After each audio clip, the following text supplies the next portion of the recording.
जय हिंद दोस्तों। Class today के डिटेल प्लेटफॉर्म पे आप सभी लोगों का स्वागत है, इस उम्मीद के साथ कि आप सभी लोग स्वस्थ होंगे, मस्त होंगे, बहुत ही अच्छे से अध्ययन कर रहे होंगे। चलिए फटाफट जो है कि स्टार्ट करते हैं। अब आ जाते हैं जीएस का, यानी कि आपका सामाजिक विज्ञान वाला एसएसटी वाला जो सेक्शन है, सामाजिक विज्ञान वाला सेक्शन है, उसमें पॉलिटी चल रही है।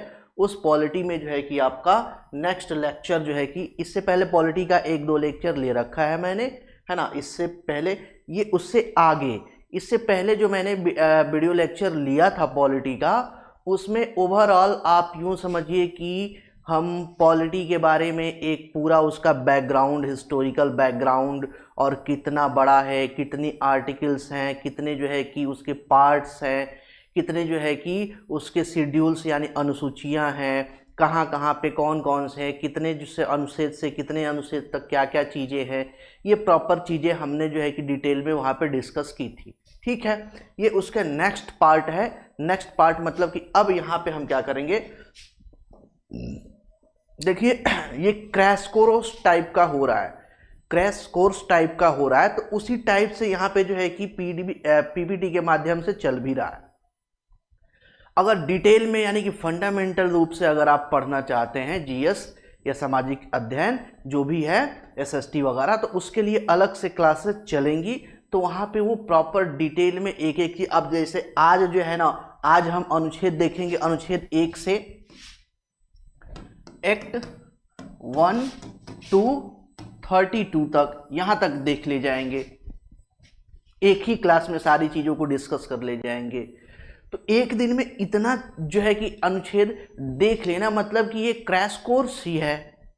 जबकि अगर हम प्रॉपर वे में अगर फंडामेंटल अगर जो है कोर्स लेके चलेंगे, तो वहाँ पे हम आपको बहुत ज़्यादा पढ़ाएंगे।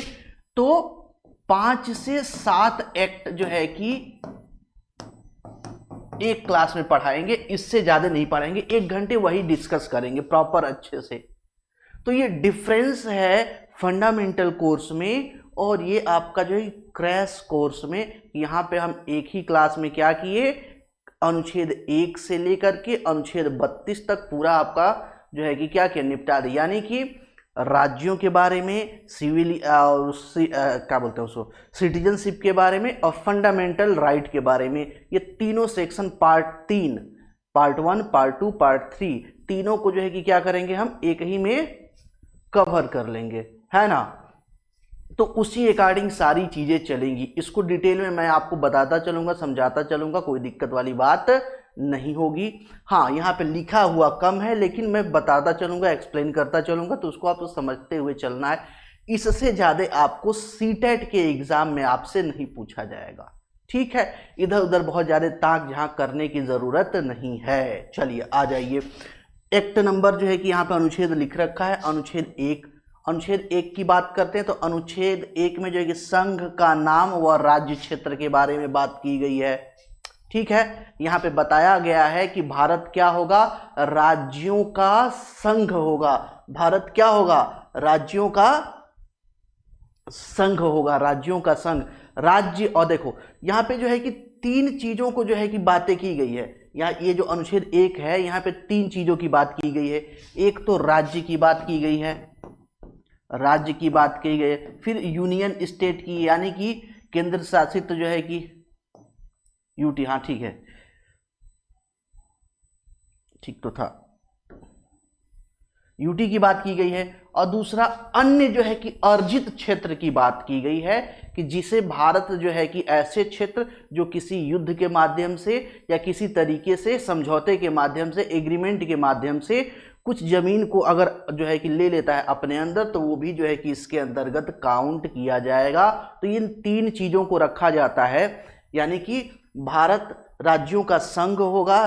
तो इसमें 3 चीजों की बात की गई है, राज्य की बात की गई है, और केंद्र शासित प्रदेश की बात की गई है, और अर्जित किए हुए भूभाग की बात की गई है। 3 चीजों की बात की गई है। अब बताया गया कि नए राज्यों के प्रवेश व स्थापना की बात की गई है, कि नए राज्यों का भारत में प्रवेश कैसे होगा। ठीक है, तो नए राज्यों का प्रवेश कैसे होगा और नए राज्यों की स्थापना कैसे होगी, तो इसकी संपूर्ण जो है कि शक्ति किसके पास है, संसद के पास है। संसद के पास, संसद ही ये सारा क्या करेगा, प्रावधान करेगा यहाँ पे। है ना। संसद ही सारी चीज, सारा प्रावधान यहाँ पे करता है, इसके अकॉर्डिंग जो है कि सारी चीजें जो है कि देखा जाता है। इसके अलावा अगर देखते हैं तो नए राज्यों के निर्माण व वर्तमान राज्यों की क्षेत्र की क्षेत्रों, सीमाओं और नामों में परिवर्तन, ये भी काम कौन करेगा? संसद करेगा। ये भी काम कौन करेगी? संसद करेगी, संसद। ठीक है, चाहे जो है कि एक राज्य की सीमा को क्या करना है? बढ़ाना है, घटाना है, कम करना है, ज्यादा करना है, या एक राज्य को तोड़ के दो राज्य बनाना है, या दो तीन राज्यों के छोटे छोटे छोटे छोटे पार्ट्स को लेके एक अलग राज्य बनाना है, उसका नाम चेंज करना है, उसका बाउंड्री चेंज करना है, ये सारी जो है कि ताकत किसके पास है? तो संसद के पास है। किसके पास है? संसद के पास है। ये चीज आपको ध्यान रखना है। अब यहाँ पे जो है कि नागरिकता की बात करते हैं। नागरिकता, ये चीजें जो है कि आपकी स्थापना से हो गई, है ना, स्थापना से हो गई। इसमें देखते हैं तो एक जो है कि राज्य है जिसे भारत में शामिल किया गया, वो राज्य है आपका सिक्किम। सिक्किम है, सिक्किम राज्य है, जिसे 1 मई 1975 को भारत में क्या किया गया था? शामिल किया गया था। यही एक राज्य है। इसमें 2 अमेंडमेंट आते हैं, जो है कि भारतीय संविधान संशोधन 35 और संविधान संशोधन 36, दोनों के माध्यम से जो है कि सिक्किम को क्या किया जाता है? भारत का अभिन्न अंग बना लिया जाता है। तो एक यही राज्य है जिसको भारत में जो है कि क्या किया? मिलाया गया था। सिक्किम पहले अलग जो है कि देश हुआ करता था, बाद में जो है कि वो शामिल हो गया किसमें? भारत में। कब शामिल हुआ? तो 1975 में। इस चीज को ध्यान रखिएगा। अब बात करते हैं यहाँ पे संविधान के प्रारंभ, नागरिकता, सिटीजनशिप की बात करते हैं। तो सिटीजनशिप की बात करते हैं, आर्टिकल 5। अब देखो जो आर्टिकल 4 नहीं दे रखा है, 4 नहीं दे रखा है, उसमें 4 में कुछ है नहीं। 4 में यही बताया गया है कि इन सब से रिलेटेड जितने भी पावर होगा सिर्फ संसद के पास होगा। 4 बहुत ज़्यादा इंपॉर्टेंट नहीं है, वो पूछा भी नहीं जाता, इसलिए 4 यहाँ पे नहीं रखे हैं। तो इसमें वही आर्टिकल रखे गए हैं जो ज़्यादा इंपॉर्टेंट है, जिनसे पूछा जाता है। जो नहीं इंपॉर्टेंट है, जो नहीं पूछा जाता, उसको नहीं बताएंगे। ठीक है, जैसे आगे यहाँ पे चलेंगे तो देखेंगे कि मेनली हम जो है कि आर्टिकल 51 तक ही जो है कि प्रॉपर उसको 1 बाय 1 सीरीज से उसे हम क्या करेंगे? स्टडी करेंगे। उसके बाद 51 के बाद हम जो है कि आर्टिकल वाइज चीजें अध्ययन नहीं करेंगे। यानी कि एक क्लास ये हुआ, एक क्लास और होगा, एक क्लास और होगा, तो एक क्लास में हम फिर 51 तक पहुंच जाएंगे। तो 2 क्लास में ये आपका जो मेन आर्टिकल है, जो सीटेट के लिए इंपॉर्टेंट है, वो आर्टिकल वाला सेक्शन क्या हो जाएगा? खत्म हो जाएगा। उसके बाद हम टॉपिक वाइज पढ़ेंगे, जैसे राष्ट्रपति पढ़ लेंगे, संसद पढ़ लेंगे, प्रधानमंत्री पढ़ लेंगे, निर्वाचन आयोग पढ़ लेंगे, चुनाव आयोग पढ़ लेंगे, हाँ जो है कि क्या कहते हैं वही निर्वाचन आयोग, पंचायती सिस्टम पढ़ लेंगे। ये छोटे छोटे छोटे छोटे छोटे छोटे टॉपिक्स को हम पढ़ लेंगे। तो इस टॉपिक्स को पढ़ लेंगे तो क्या हो जाएगा? हमारा पूरा ओवरऑल क्या हो जाएगा? कंप्लीट हो जाएगा। बहुत ज़्यादा अब ये नहीं कि 300 जो है कि 95 आर्टिकल है तो पूरा हमको जो है कि पढ़ना है, नहीं, ऐसा कुछ भी नहीं है भाई।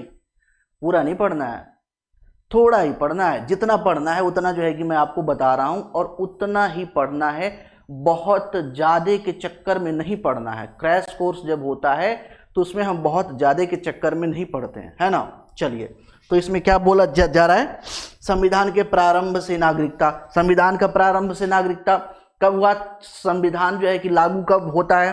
कब होता है? तो 26 जनवरी 1950 से जो है कि संविधान आपका लागू हो जाता है, और उसी टाइम से जो है कि ये चीजें चलने लगती हैं। 26 जनवरी 1950 को संविधान लागू होता है, और तभी से जो अंतिम बैठक जो है कि 24 जनवरी को होती है, 26 से जो है कि लागू हो जाता है, और तभी से जो है कि क्या होता है? उसी समय से जो भारत में लोग रहते थे वो सब क्या हो जाएंगे? भारत के नागरिक हो जाएंगे। संविधान जब से लागू हुआ उस समय भारत में जो भी लोग होंगे वो क्या होंगे? नागरिक माने जाएंगे। 1 मिनट थोड़ा सा पानी लेते आऊं, प्यास लग रही है।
चलिए तो इसमें फटाफट बातें करते हैं। संविधान के प्रारंभ से नागरिकता मतलब कि वो सारे लोग जो संविधान लागू हुआ था तब से जो लोग भारत में रह रहे हैं वो भारत के क्या होंगे, नागरिक होंगे। ये बहुत नागरिकता वाला इस समय जो है देखिए ना, इस समय बहुत सेंसिटिव मुद्दा बना हुआ है। और भारत इतना उदार देश है कि लोग इसे देश न समझ के धर्मशाला समझ के बैठे हैं। अभी चलिए इस पे बातें करते हैं, लेकिन आगे थोड़ा सा आर्टिकल हम देख लेते हैं। पाकिस्तान से भारत आए लोगों के लिए नागरिकता, ठीक है। अब क्या हुआ, जैसे ही आजादी मिली तो बहुत सारे लोग जो है कि भारत से पाकिस्तान जाने लगे, बहुत सारे लोग पाकिस्तान से भारत आने लगे। तो उस समय जो है कि कहा गया कि देखो भैया 19 जुलाई 1948 से पहले जो लोग भारत में आ गए वो भारत के क्या होंगे, नागरिक होंगे। वो लोग क्या होंगे, भारत के नागरिक होंगे। एक तो संविधान लागू हुआ तब से बता दिए, उसके बाद बताया गया है कि 19 जुलाई 1948 ये वाला जो डेट है ना, ये वाला जो डेट है 19 जुलाई 1948 से पहले जो लोग पाकिस्तान से भारत आ गए वो लोग भारत के क्या होंगे, नागरिक होंगे। ठीक है, ये किस में बताया गया है, आर्टिकल 6 में बताया गया, आर्टिकल 6।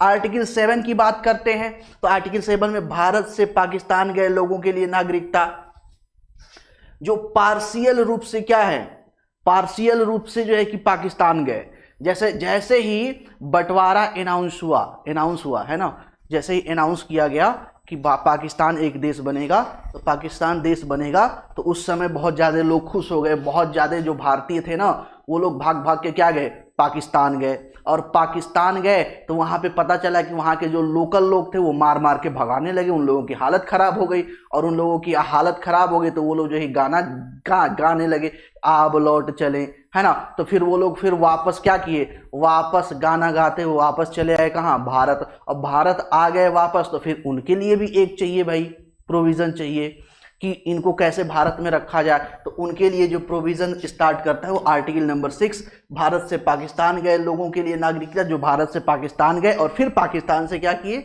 वापस जो है कि भारत चले आए, है ना। तो इस कंडीशन में ये वाला जो डेट दे रखा है कि जो 1 मार्च 1947 के बाद पाकिस्तान चले गए और फिर वो 26/1/1950 से पहले भारत चले आए, तो उनसे संबंधित जो है कि जो भी नागरिकता वगैरह है ये सारी बात हो गई। और जो चले गए वो तो चले गए, और जो वापस आए उनके लिए भी इसमें दोनों जो है कि प्रोविज़न किया गया है। ये बात ध्यान दीजिएगा कि आर्टिकल नंबर जो 7 है ये पाकिस्तान जो लोग गए तो सारे लोग वापस नहीं आए, कुछ लोग वहीं पे रह गए, और कुछ लोग जिनको मार के भगा दिया गया वो भारत चले आए।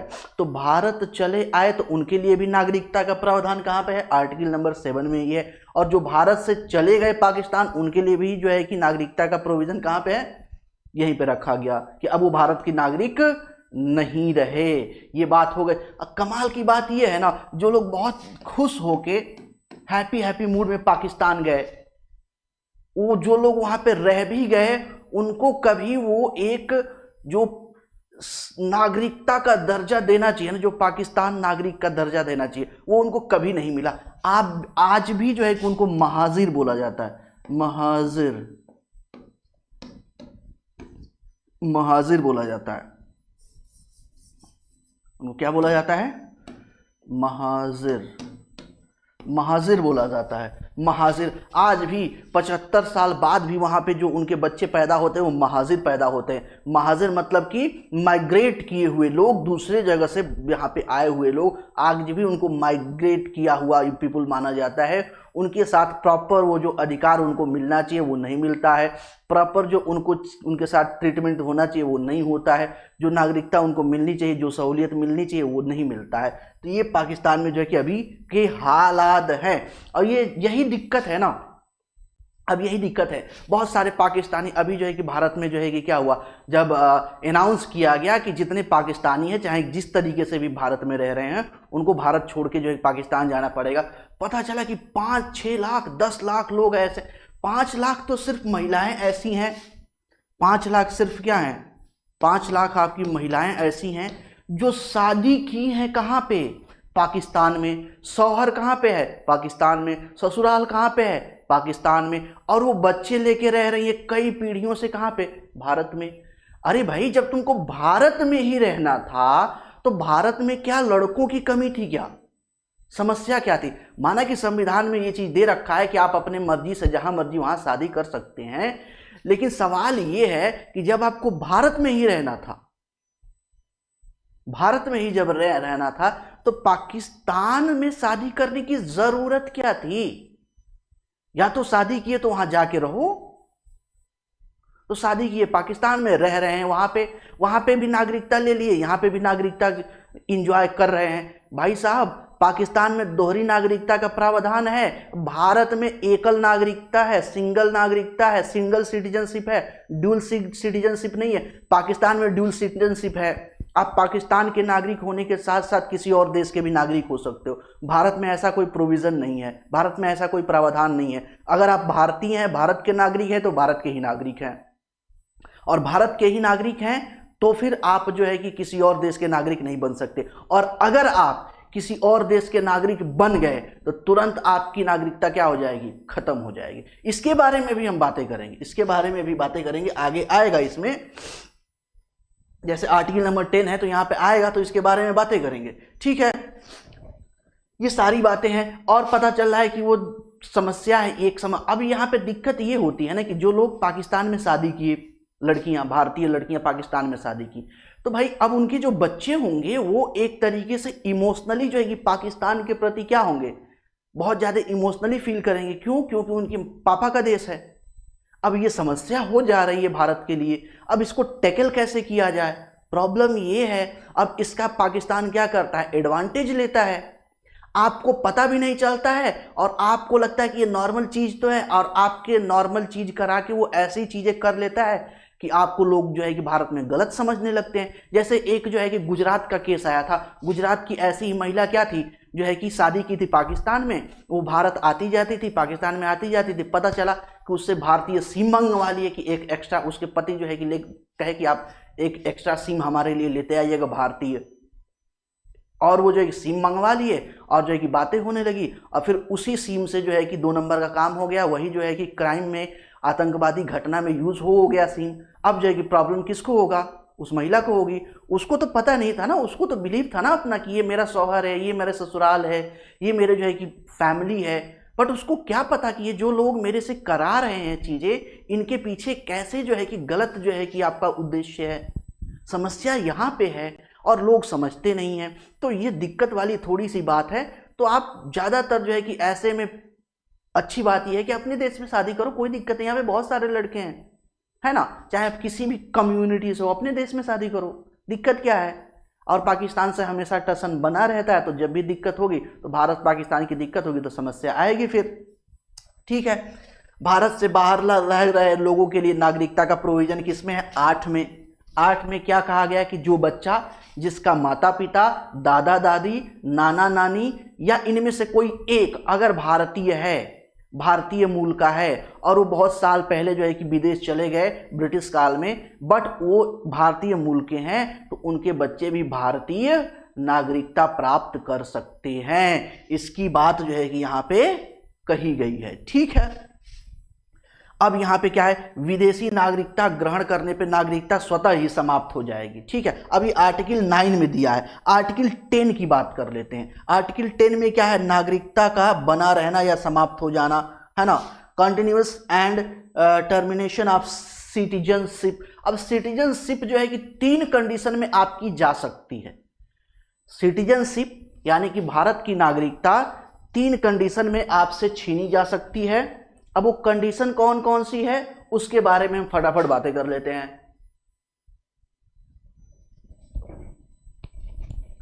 सिटीजनशिप 3 कंडीशन में आपसे छीनी जा सकती है। पहली कंडीशन क्या है, अगर आप कोई देशद्रोही से संबंधित देशद्रोह का काम कर दें, क्या कर दें, देशद्रोह का काम कर दें, देशद्रोह का काम कर दें, देश के विरोध में कोई कार्य कर दें जो देश हित में नहीं है, देश की सुरक्षा के लिए खतरा है, तो इस तरह की अगर आप कोई कार्य कर देते हैं तो आपकी नागरिकता छीन ली जाएगी। ठीक है। दूसरी चीज क्या है? दूसरी चीज यही है कि आप किसी जो है कि दूसरे देश की नागरिकता ले लिए और आपने भारत को बताया नहीं। अगर नहीं भी बताया तो जिस समय आपने किसी अन्य देश की नागरिकता ग्रहण की उसी समय आपकी भारतीय नागरिकता क्या हो जाएगी? खत्म, खल्लास, कैंसिल, बात खत्म हो गई। ठीक है। अब बात करते हैं स्वतः त्याग देना। बहुत सारे लोग जो ऐसे होते हैं जो स्वतः ही भारतीय नागरिकता त्याग देंगे तो उनकी नागरिकता क्या हो जाएगी? समाप्त हो जाएगी। इन 3 तरीकों से भारतीय नागरिकता को क्या किया जा सकता है? त्यागा जा सकता है। ठीक है। नागरिकता पे कानून बनाने का अधिकार किसके पास है? संसद के पास है। संसद, ये देखिए, कानून बनाने की बात जब भी होगी, कानून बनाने की बात जब भी होगी, जिस भी लेवल पे होगी, उसमें सर्वोच्च जो है कि संस्था कौन सी है? संसद है। संसद के पास ही पूरी शक्ति है कि उस संविधान बनाएगी, कानून बनाएगी, उसमें संशोधन करेगी, जो करना है वही करेगी। आगे चलते हैं। अब यहां से फंडामेंटल आपके राइट प्रारंभ हो जाते हैं। फंडामेंटल राइट जो है कि प्रारंभ हो जाते हैं 12 to 32 तक जो है कि फंडामेंटल राइट आपके चलते रहते हैं। 32 तक हमको देखना है, यानी कि हम राज्य से संबंधी, यूनियन से संबंधी जो है कि चीजें देख लिए और सिटीजनशिप से संबंधित चीजें देख ली। अब फंडामेंटल राइट देखना है। तो यहां पे सबसे पहले क्या किया गया है? अच्छा, राज्य के बारे में जो आपका आर्टिकल 1 था ना, वहां पे एक चीज और याद रखिएगा। राज्य वो होंगे जो राज्य वहां पे बताया गया ना, राज्य और केंद्र शासित प्रदेश वो होंगे जो शेड्यूल 1 में लिखा गया है, मेंशन किया गया है, जिनका नाम वो राज्य के अंतर्गत, केंद्र शासित प्रदेश के अंदर काउंट किया जाता है ना। ठीक है। लेकिन राज्य की परिभाषा कहां पे दी गई है? आर्टिकल 12 में। ये बहुत इंपॉर्टेंट है। आर्टिकल 12 में राज्य की परिभाषा दी गई है और इस बेस पे बहुत सारे क्वेश्चंस आपको फंडामेंटल राइट में पूछते हैं। चूंकि आपकी ये सीटेट का क्लास है तो सीटेट का वो भी क्रैश कोर्स का क्लास है, तो इसमें बहुत ज़्यादा डिटेल में नहीं देखना है। जबकि आप बीपीएससी के लिए जाते हैं, बिहार पीसीएस के लिए जाते हैं, या अदर स्टेट सर्विस के लिए जाते हैं, या आप जो है कि टीआर जो है कि 3rd टीआर 4 के लिए जाते हैं, तो वहाँ पे इसको और ज़्यादा डिटेल में चीज़ें जो है कि हमें क्या करनी पड़ेंगी। अब यहाँ पे फटाफट जो है कि बातें कर लेते हैं। राज्य की परिभाषा दी गई है, तो राज्य की परिभाषा जितने भी, जब आप सीधा समझिए राज्य की परिभाषा का मतलब वो सारी चीज़ें जो किसी न किसी तरीके से सरकार से जुड़ी हुई सरकारी संस्थान है या सरकार द्वारा उन्हें मानदेय दिया जाता है या जो है कि अनुदान दिया जाता है, वो सारी जो है कि संस्थाएं राज्य के अंतर्गत काउंट की जाएंगी। बिजली विभाग हो गया, स्कूल हो गया, यूनिवर्सिटी हो गया, कॉलेज हो गया, है ना, स्वास्थ्य विभाग हो गया, चिकित्सा अस्पताल, रेलवे स्टेशन, ये सारे जो है कि कहाँ पे? राज्य के अंतर्गत काउंट किए जाएंगे। चलो भाई, ठीक है। अब बात खत्म करते हैं। उसके बाद आर्टिकल 13। आर्टिकल 13 क्या बोलता है? आच्छादन के सिद्धांत, doctrine of Eclipse. Doctrine of Eclipse में कहा गया है कि देखो भैया, क्योंकि संविधान लागू हुआ और संविधान लागू होने से पहले भारत में बहुत सारी परंपराएं थी, बहुत सारे नियम कानून थे, बहुत सारे रीति रिवाज थे, बहुत सारी चीजें थी, अलग अलग विविधता थी, तो अलग अलग बहुत सारे परंपराएं थी, बहुत सारा कल्चर था, बहुत सारे रीति रिवाज थे। तो संविधान में कहा गया है कि ये जो आज से पहले के जितने भी आपके कल्चर हैं, रीति रिवाज हैं, जितने भी आपकी परंपराएं हैं, वह उस हद तक जो है कि शून्य या कम कर दी जाएंगी जितना कि वह किसी और के अधिकारों को छीनती हों, है ना। किसी और के अधिकारों को अगर वो कम करती हैं या छीनती हैं, फंडामेंटल राइट को कम करती हैं और छीनती हैं, तो उसको क्या किया जाएगा? शून्य कर दिया जाएगा, खत्म कर दिया जाएगा। ये बताया गया है। कहाँ पे बताया गया है? आर्टिकल नंबर 13 में बताया गया है। ठीक है। आर्टिकल नंबर 14 में क्या बताया गया है? विधि के समक्ष समानता का अधिकार, right to equality before law, यानी कि जो आपका लॉ है, नियम कानून है, वो सबके सब उसके लिए सब कोई क्या होगा?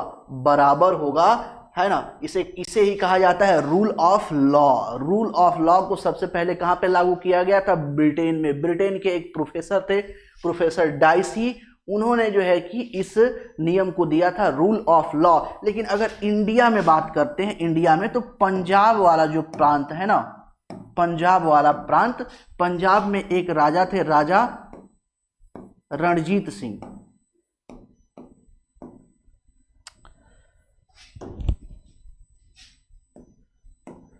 राजा रणजीत सिंह, राजा रणजीत सिंह वो पहले पर्सन थे जो अपने राज्य में रूल ऑफ लॉ की बात करते थे, स्वतंत्रता से पहले की बात है। ठीक है, इस चीज को भी ध्यान रखिएगा। अब 15 में क्या बताया गया है? तो 15 में बताया गया है कि धर्म के आधार पर, मूल वंश के आधार पर, जाति के आधार पर, लिंग यानी जेंडर के आधार पर और जन्म स्थान के आधार पर 5 स्थान दिए गए हैं। धर्म के आधार 1, मूल वंश के आधार पर 2, जाति के आधार पर 3, जेंडर के लिंग के आधार पर 4, जन्म स्थान के आधार पर 5। 5 आधार पर कोई भी भेदभाव नहीं कर सकता। उसमें प्रतिषेध किया है, विभेद को क्या किया है? प्रतिषेध किया गया है, मना किया गया है, रोका किया गया है कि आप इसमें लोगों में भेदभाव नहीं कर सकते, है ना। इसमें रोक लगा रखा है। ठीक है, आगे क्वेश्चन जो है कि आर्टिकल नंबर 16। आर्टिकल नंबर 16 क्या बोलता है? लोक नियोजन के विषय में अवसर की समानता। लोक नियोजन के मतलब आप सामान्य तौर पे ये समझिए कि सबके लिए विकास के लिए सामान्य अवसर होंगे, सबको सरकारी नौकरी के सामान्य अवसर दिए जाएंगे, सबको पढ़ाई के लिए सामान्य अवसर दिए जाएंगे। जैसे हम सीडीपी पढ़ रहे हैं ना, तो उसमें जो है कि सभी को इंक्लूसिव डेवलपमेंट की बात करते हैं, इंक्लूसिव एजुकेशन की बात करते हैं, उसमें बात करते हैं कि क्लास में डेमोक्रेटिक नेचर होना चाहिए, यानी सबके लिए एक बराबर अपॉर्चुनिटी होनी चाहिए। तो यही बात यहाँ पे कहा जा रहा है कि equal opportunity to all Indians, चाहे वो जो है किसी जात धर्म का हो, उसका जेंडर कोई भी हो, उसका कास्ट कोई भी हो, उसकी कम्युनिटी कोई भी हो, इससे कोई भी फर्क नहीं पड़ता है, सबके लिए इक्वल अपॉर्चुनिटी मिलनी चाहिए। हाँ, यहाँ पे पॉजिटिव डिस्क्रिमिनेशन की बात की गई है, यानी सकारात्मक जो है कि विभेद किया जा सकता है। जो लोग बहुत पिछड़े हुए हैं, जिनकी आर्थिक स्थिति अच्छी नहीं है, सोशल स्टेटस अच्छा नहीं है, उनको थोड़ा सा आरक्षण का प्रोविजन यहाँ पे देखने को मिलता है। तो पॉजिटिव डिस्क्रिमिनेशन के लिए यहाँ पे रखा गया है। ठीक है, अनुच्छेद 17। अनुच्छेद 17 में किसकी बात की गई है? अस्पृश्यता का अंत। अस्पृश्यता का अंत यानी छुआछूत का क्या होगा? अंत। किसी भी प्रकार का छुआछूत नहीं। लेकिन एक चीज याद रखिएगा, असाध्य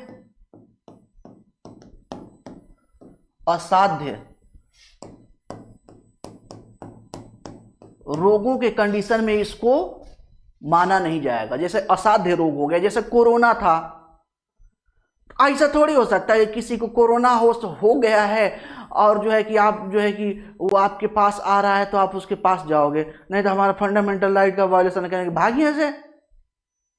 ऐसा थोड़ी होता है।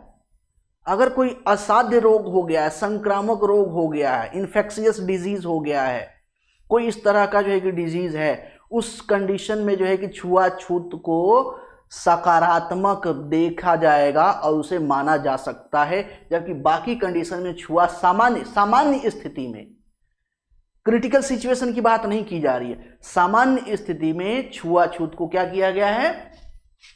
मना किया गया है। अनटचेबिलिटी को खत्म करने की बात की गई है।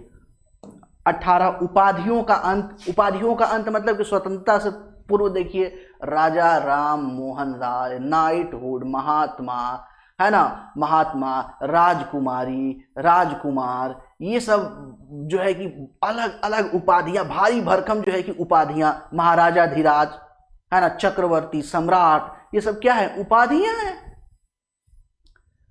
तो कहा गया कि भैया देखो, अब संविधान लागू हो गया, सभी लोग क्या है? इक्वल है। इक्वल है तो ये सब जो है कि दिखावा करने की जरूरत नहीं है ना, ये सारी चीजें करने की जरूरत नहीं है।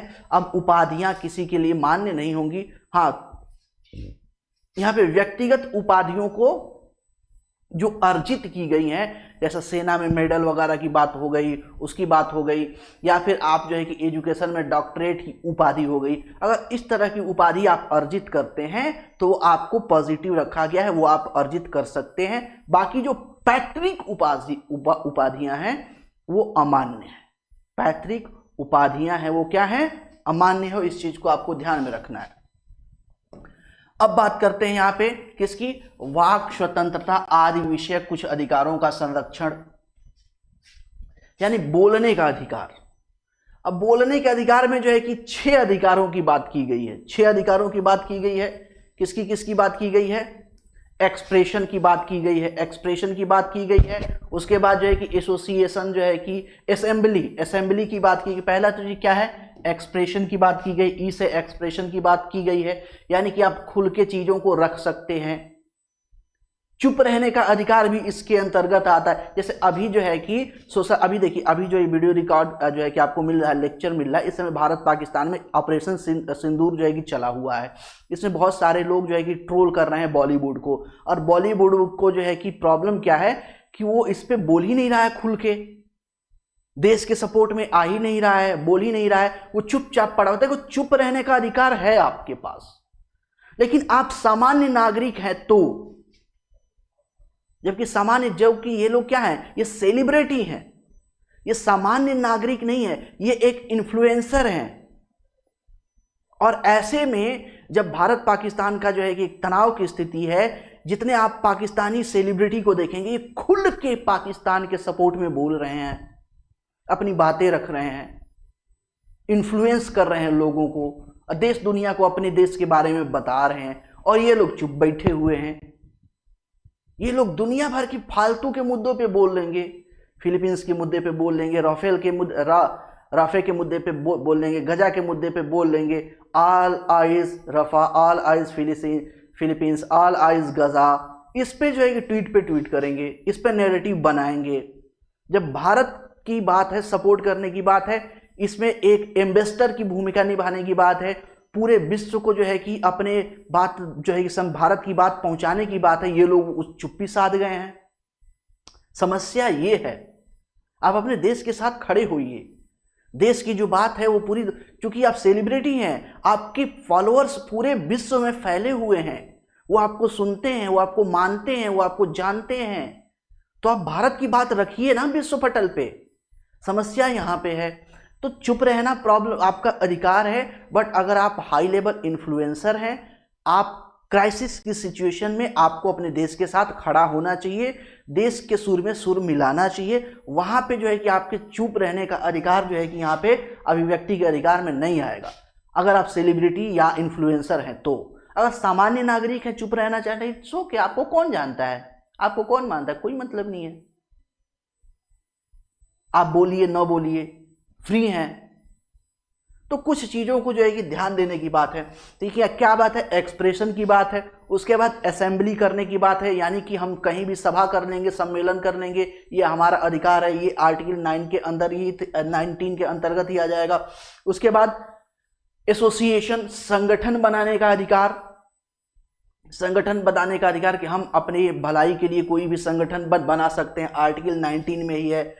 उसके बाद जो कि मूव करने का अधिकार, हम पूरे भारत में कहीं भी जो है कि क्या कर सकते हैं, जा सकते हैं। और उसके बाद रेसिडेंस, आर से रेसिडेंस, यानी कि भारत में कहीं भी जाके हम बस सकते हैं, रह सकते हैं, भारत में कहीं भी जाके ट्रेड कर सकते हैं, व्यापार कर सकते हैं, व्यवसाय कर सकते हैं, अपना रोजगार धंधा कर सकते हैं। ये पूरा अधिकार, ये सारी चीजें कहाँ पे आती हैं, आर्टिकल 9 के अंतर्गत आती हैं। लेकिन एक चीज यहाँ पे ध्यान देने वाली बात है, एक चीज यहां पे ध्यान देने वाली बात है, वो ये कि आप भारत के खिलाफ नहीं बोल सकते, आप कुछ हेट स्पीच टाइप का नहीं बोल सकते, आप कुछ ऐसा नहीं बोल सकते कि समाज में तनाव की स्थिति बने। आप भारत के मित्र देशों के खिलाफ बहुत ज्यादा मुखर होकर नहीं बोल सकते। पता चला कि रूस जो है कि क्या है, भारत का अच्छा मित्र है, पुतिन साहब आए हुए हैं दिल्ली, और आप जो है कि उन्हीं के खिलाफ नारे लगाने लगे उनके सामने ही। तो इस तरह की हरकतें नहीं कर सकते, ये फ्रीडम ऑफ एक्सप्रेशन के अंतर्गत नहीं आता है। अगर सरकार चाहे तो आपको उठा के जेल में डाल सकती है, तो इस चीज को ध्यान रखिएगा। यहां पे युक्ति युक्त प्रतिबंध के साथ आप एक्सप्रेस कर सकते हैं, बोल सकते हैं। यहां पे इस चीज को क्या किया गया है, आपको बताया गया है। आगे चलते हैं, चलो भैया। 20वां आर्टिकल 20वां क्या है, अपराध के लिए दोष सिद्धि के संबंध में संरक्षण, protection in the respect of conviction of offence. अगर कोई अपराध कर दिए तो उसमें क्या क्या आपको प्रोटेक्शन है, तो क्या क्या प्रोटेक्शन है, तो आपको जो है कि 3 तरह की यहां पे सुविधाएं मिलती हैं। पहली चीज क्या है, पहली चीज कि हाँ ठीक है, पहली चीज क्या है, आप जिस समय अपराध किए हैं, जिस भी समय आप अपराध किए हैं, उसी समय के कानून के अनुसार आपको सजा दी जाएगी। ऐसा नहीं है कि आपने जो है कि अपराध किया है जो है आज के डेट में और जज साहब गए कि नहीं औरंगजेब के टाइम में जो है ना, जो चोरी की सजा होती थी उसमें हाथ काट दिया जाता, हम तुम्हारा हाथ काटेंगे। ऐसा नहीं हो सकता भाई,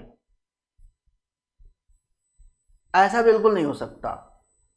ऐसा नहीं हो सकता कि अच्छा आपने किसी का मर्डर कर दिया है तो मर्डर के केस में आज की सजा है 7 साल, नहीं हम वो नहीं देंगे।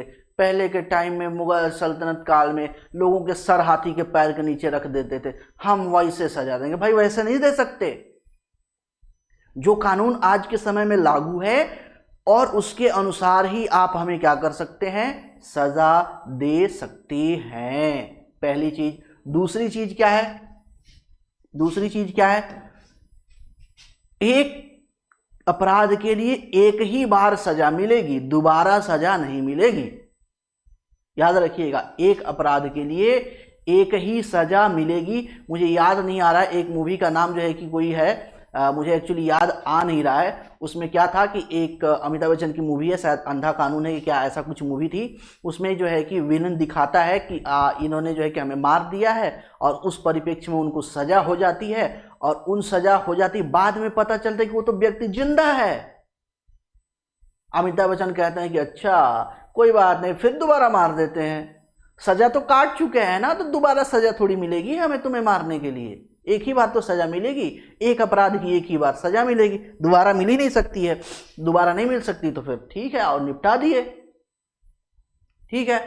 उसके बाद तीसरी चीज क्या है, तीसरी चीज क्या है, तो तीसरी चीज है आप अपने मनमाफिक वकील कर सकते हैं। ये आपका क्या है, अधिकार है। यहाँ पे 3 अधिकार यहाँ पे दे रखे गए हैं, ठीक है। अब जो है कि 21 की बात करते हैं, आर्टिकल 21, प्राण और दैहिक स्वतंत्रता का अधिकार। प्राण और दैहिक स्वतंत्रता का अधिकार, स्वस्थ पर्यावरण में सांस लेने का अधिकार हो जाएगा, एकांत में वास करने का अधिकार हो जाएगा, प्राइवेसी जो होता है ना, प्राइवेसी, निजता का अधिकार भी यहीं पे आता है, अपने मन माफिक किसी से शादी करने का अधिकार यहीं पे आता है, अपने मन माफिक जो है कि कपड़े पहनने का अधिकार यहीं पे आता है, अपने मन माफिक किसी को चूज के कहीं भी घूमने का अधिकार यहीं पे आता है, सारा कुछ यहीं पे आता है। इस चीज को ध्यान रखिएगा, है ना। चलिए आर्टिकल 21A, इसको ऑलरेडी मैं जो है कि कई बार जो है कि आपको बता चुका हूं, और जो अलग क्लास लिया हूं चाइल्ड सेंटर्ड एजुकेशन, वहां पे भी मैंने बताया है कि 6 से 14 वर्ष तक के बच्चों के, सभी बच्चों के लिए निःशुल्क व अनिवार्य शिक्षा का अधिकार, ये फंडामेंटल राइट है। 21(1) में जो है कि ये चीज दे रखा है। चलिए अब बातें करते हैं आर्टिकल 22, आर्टिकल 22 की बात करते हैं। यहां पे किसकी बात की गई है, कुछ दशाओं में गिरफ्तारी और निरोध से संरक्षण, ठीक है भाई। चलो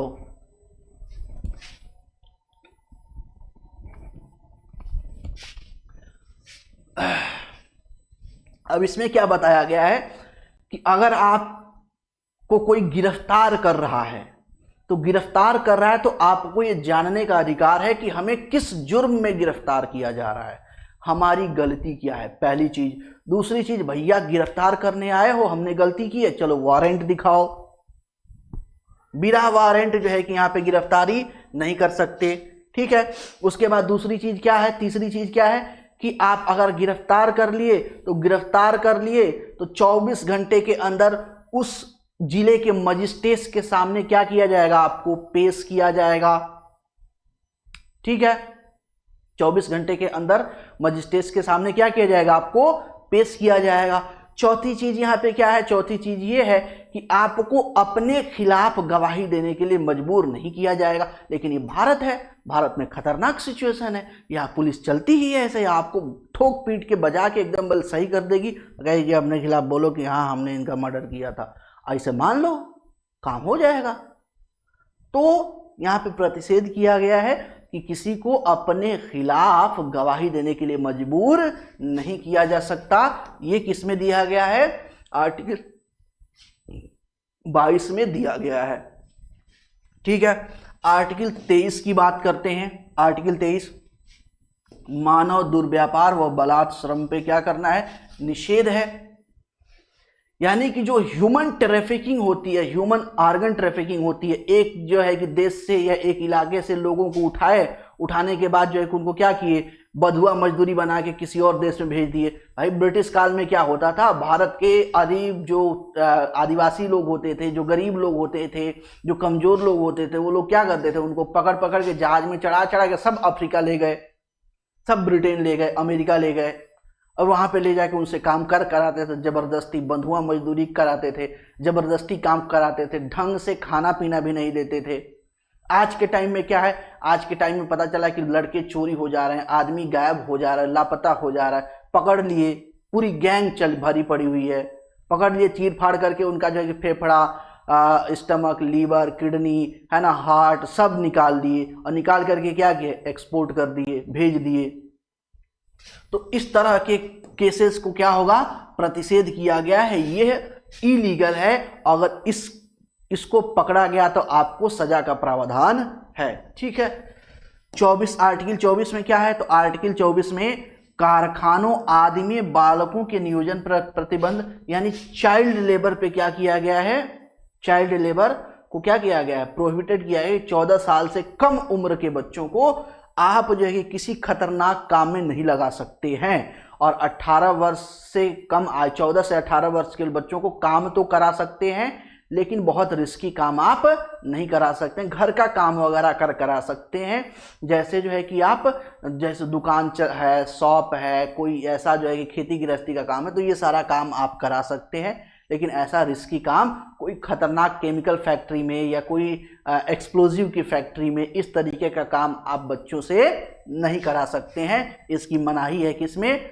आर्टिकल नंबर 24 की बात की गई है। ठीक है, आर्टिकल नंबर 25, अंतःकरण की स्वतंत्रता और धर्म को अबाध रूप से मानने, आचरण करने, प्रचार करने की स्वतंत्रता। कहने का मतलब यह है कि आप व्यक्ति के रूप में स्वतंत्र हैं, आपका जो भी धर्म है उसे आप बिना रोक टोक के प्रैक्टिस कर सकते हैं, अपने धर्म के अनुसार आचरण कर सकते हैं, आप पूजा पाठ नमाज अदा कर सकते हैं, है ना, आप जो भी प्रेयर्स वगैरह करना चाहते हैं कर सकते हैं, जो भी प्रैक्टिस करना चाहते हैं कर सकते हैं, और उसका प्रचार भी कर सकते हैं।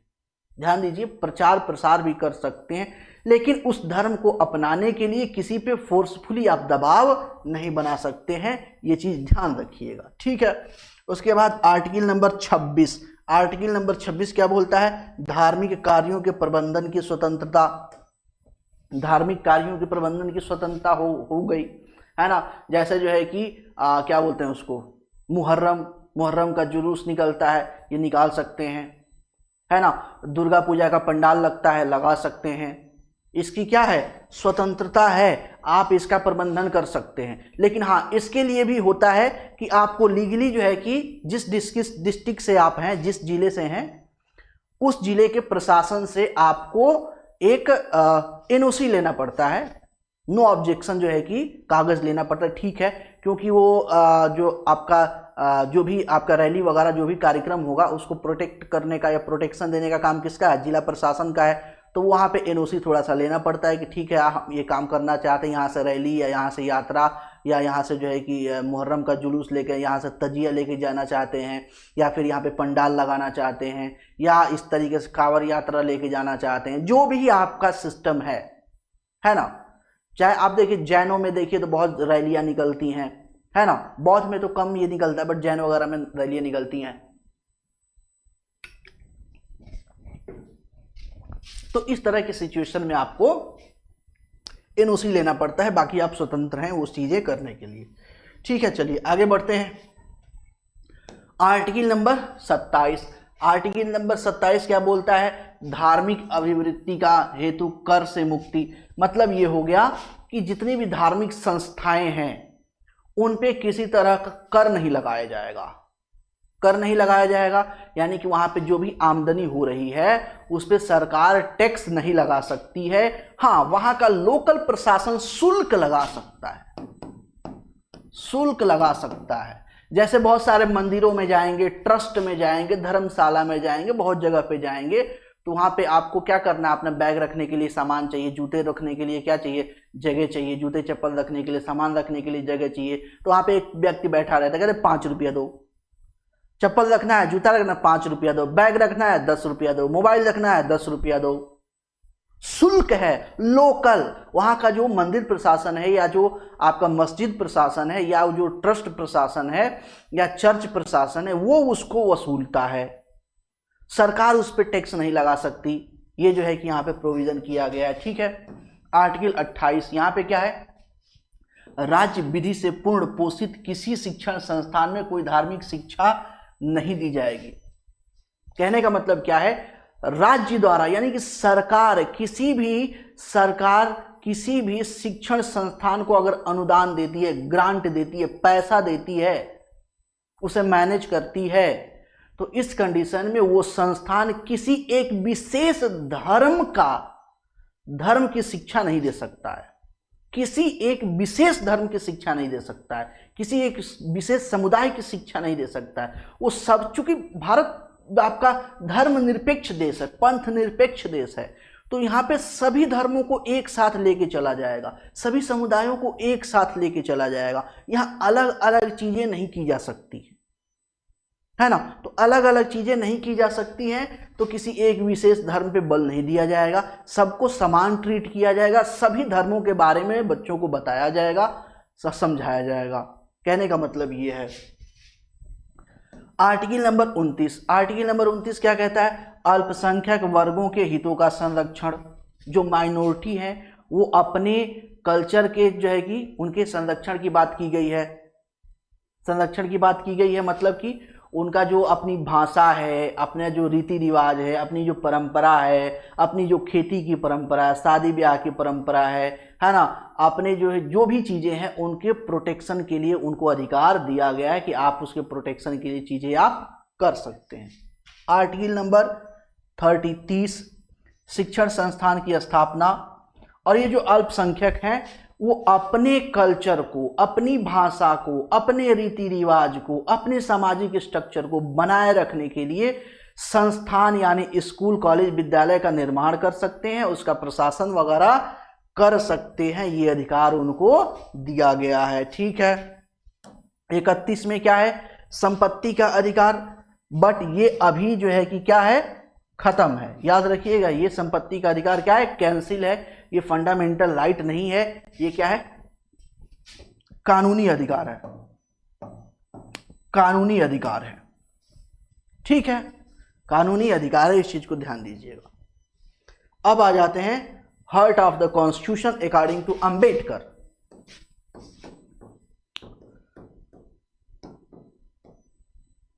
अंबेडकर जी के अनुसार देखा जाए तो अंबेडकर जी ने आर्टिकल 32 को बोलते हैं क्या है? हार्ट ऑफ द कॉन्स्टिट्यूशन, संविधान का हृदय, संविधान का दिल, आत्मा, सोल। इसे सोल भी बोला जाता है, आत्मा, संविधान की आत्मा, संविधान की आत्मा,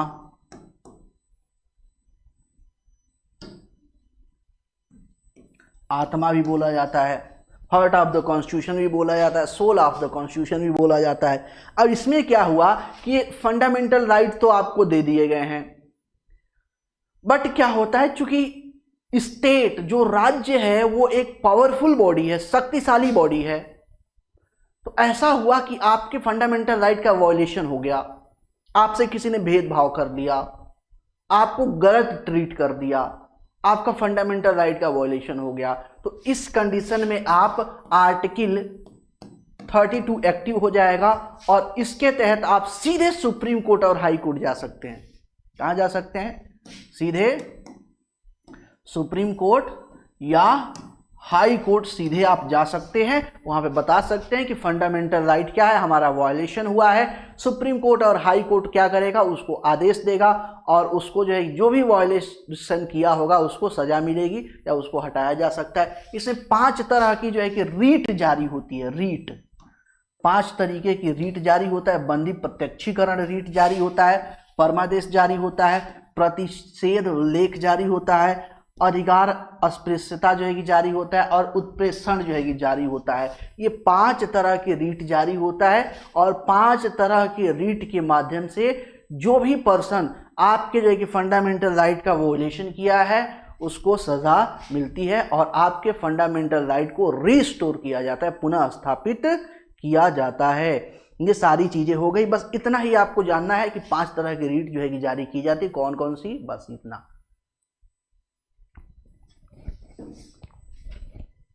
ठीक है, इतना जानना है कि सुप्रीम कोर्ट और हाई कोर्ट जो है कि सीधे जा सकते। एक चीज और जान लीजिए, रीट जारी करने के माध्यम से, रीट जारी करने के विषय में आर्टिकल जो 32 है, रीट जारी करने जो 5 तरह के रीट है, इसमें जो है कि ज्यादा पावरफुल हाई कोर्ट है। ध्यान रखिएगा, सुप्रीम कोर्ट से ज्यादा पावरफुल क्या है, हाई कोर्ट है। ये आपका कंटेंट खत्म हो गया। अब यहाँ पे 5-7 जो है क्वेश्चंस को फटाफट यहाँ पे क्या कर लेते हैं। क्वेश्चन नंबर फर्स्ट क्या बोल रहा है, संविधान का अनुच्छेद 22 सुनिश्चित करता है। भाई 22 में क्या दिया गया है, देखो प्रश्न कैसा पूछा गया है। सीटेट जो है कि 21 फरवरी 2016 को प्रश्न पूछा गया है। ये जो है कि आपका CSAT first and second paper दोनों के लिए है, इस चीज को ध्यान रखिएगा, है ना। सेकंड पेपर के लिए ज्यादा है, फर्स्ट पेपर के लिए कम है। ठीक है, संवैधानिक उपचारों का अधिकार नहीं रे बाबा, संवैधानिक उपचारों का अधिकार तो 32 है। अभी हमने देखा गिरफ्तारी के दौरान हिरासत में दुर्व्यवहार से बचने का अधिकार, अच्छा चलो ठीक है। शोषण के विरुद्ध अधिकार, यहाँ पे शिक्षा का अधिकार जो है 21A है, ये है ही नहीं, तो ऑप्शन नंबर बी यहाँ पे करेक्ट होगा। याद कीजिए वहां पे, है ना, गिरफ्तारी के संबंध में कुछ जो है कि अधिकार वहां पे दिए गए हैं और 3 तरीके के अधिकार दिए गए जो मैंने आपको बताया था। तो ऑप्शन नंबर क्या होगा यहाँ पे, बी होगा। चलो भाई आ जाओ, आगे चलते हैं। क्वेश्चन नंबर 2, थोड़ा सा मुझे हटना पड़ेगा स्क्रीन से। चलो क्वेश्चन नंबर 2 क्या बोलता है, मौलिक अधिकारों के विषय में निम्नलिखित 2 कथनों पर विचार कीजिए। अब 2 कथन यहाँ पे दे रखे हैं, इस पे विचार करना है ना। तो यहाँ पे देखते हैं, तो पहला क्या है, भारत के संविधान में दिए गए सभी मौलिक अधिकार न्यायालय में बाध्यकारी हैं। बिल्कुल बाध्यकारी हैं, बिल्कुल सही है। अगर आपका फंडामेंटल राइट का वायलेशन होता है आप सीधे सुप्रीम कोर्ट हाई कोर्ट जा सकते हैं, अभी मैंने बताया बाध्यकारी हैं बिल्कुल। शोषण के विरुद्ध अधिकार नागरिकों को उच्च स्तर के न्यायालय में जाने के लिए अनुमति देता है। भाई वो सीधे तो है, आर्टिकल 32 एक्टिव हो जाएगा, आर्टिकल 32 क्या हो जाएगा, एक्टिव हो जाएगा जैसे ही वायलेशन होगा। तो दोनों क्या है, सही है। देख लो भैया कहां पे दे रखा है दोनों सही का ऑप्शन, वही होगा यहाँ पे, A and B both are correct, है ना। चलो यानी ऑप्शन नंबर ए इसका क्या होगा, करेक्ट होगा। चलिए आ जाइए क्वेश्चन नंबर 3 देखते हैं। जिस मौलिक अधिकार को आपातकाल में भी समाप्त नहीं किया जा सकता वो कौन सा है, तो जीवन और व्यक्तिगत स्वतंत्रता का अधिकार, ये आपातकाल में भी खत्म नहीं किया जा सकता। प्राण और दैहिक स्वतंत्रता का अधिकार, है ना, प्राण और दैहिक स्वतंत्रता का अधिकार आपातकाल में भी खत्म नहीं किया जा सकता, इस चीज को ध्यान रखिएगा। ठीक है, ऑप्शन नंबर सी। चलिए, संविधान सभा का प्रथम अधिवेशन कब हुआ था, तो प्रथम अधिवेशन जो है कि ये 9 दिसंबर 1946 को हुआ था। कहाँ पे, दिल्ली में हुआ था, दिल्ली के सेंट्रल हॉल में हुआ था, लाइब्रेरी में हुआ था, 11 बजे हुआ था। ये भी मैंने आपको बताया था सारी चीजें। चलो आ जाते हैं आगे, next question number 5। Question number 5 क्या बोलता है, अधिकार जो कानूनी अधिकार के रूप में तो है लेकिन संवैधानिक अधिकार या फंडामेंटल राइट नहीं है। अभी जस्ट मैंने बताया संपत्ति का अधिकार, ऑप्शन नंबर बी क्या है, फंडामेंटल राइट नहीं है, ये कानूनी अधिकार है, संवैधानिक अधिकार आपको नहीं दिया गया है, ये कानूनी अधिकार है। ठीक है, क्वेश्चन नंबर 6, भारत का संविधान भारत को किस रूप में इंगित करता है। ये बहुत टेक्निकल प्रश्न है, अगर क्लास ध्यान से नहीं देखेंगे ना तो ये समझ में नहीं आएगा, ठीक है। राज्यों का संघ, यूनियन ऑफ स्टेट, स्वैच्छिक संघ, वॉलेंट्री एसोसिएशन, परिसंघ, कॉन्फेडरेशन, संघ, फेडरेशन। यहाँ पे किसकी, इस यूनियन ऑफ स्टेट की बात की गई, union of state, option number A सही है, यूनियन ऑफ स्टेट की बात की गई है। पहले ही लाइन जो पढ़ा था, आर्टिकल फर्स्ट जो बताया था वहीं पे ये चीज लिखा हुआ था। चलो आगे चलते हैं। क्वेश्चन नंबर 7, क्वेश्चन नंबर 7 क्या बोल रहा है, भारतीय संविधान के अनुच्छेद 21 का संबंध है, 21 का संबंध किससे है, बहुत ही सामान्य सा है, जीवन के अधिकार से है, प्राण और दैहिक स्वतंत्रता से है, बिल्कुल है। चलो आगे चलते हैं। संवैधानिक उपचार 32 है, ये नहीं है, धार्मिक स्वतंत्रता नहीं है, समानता ये 14 है। चलो ठीक है आगे चलते हैं। नेक्स्ट ए है इसका ऑप्शन नंबर सही। क्वेश्चन नंबर 8, क्वेश्चन नंबर 8 क्या बोल रहा है, संविधान के किस अनुच्छेद के अंतर्गत अस्पृश्यता के अंत की, अस्पृश्यता के कारण किसी अयोग्य को लागू करना कानून के अनुसार एक दंडनीय अपराध घोषित किया जा सकता है, वो आर्टिकल कौन सा है भाई बता दो, कौन सा आर्टिकल है, तो आर्टिकल 17 है। कौन सा है, आर्टिकल 17 है। अभी हमने देखा कि आर्टिकल 17 में क्या दिया गया है, अस्पृश्यता का अंत दिया गया है 17 में, अभी हमने देखा। Next question number 9, question number क्या है, वर्तमान में भारत में कौन सा मूल अधिकार नागरिकों को प्राप्त नहीं है, बहुत आसान सा प्रश्न है, अभी जो है कि देख लेते हैं भाई। संपत्ति का अधिकार प्राप्त नहीं है, मतदान का अधिकार प्राप्त है, स्वतंत्रता का अधिकार प्राप्त है, शोषण के विरुद्ध अधिकार प्राप्त है, संपत्ति का अधिकार प्राप्त नहीं है। ये क्या है, कानूनी अधिकार। देखो भैया कैसे कैसे घुमा घुमा के प्रश्न पूछा गया है एक ही टाइप से, ठीक है। चलिए तो ये जो है कि आज की क्लास रही, आज की क्लास, इसके बाद जो है कि नेक्स्ट जो है कि नेक्स्ट क्लास में देखा जाएगा, है ना। आज की क्लास में इतना ही रहने देते हैं, मिलते हैं आपसे नेक्स्ट क्लास में। आज के लिए धन्यवाद।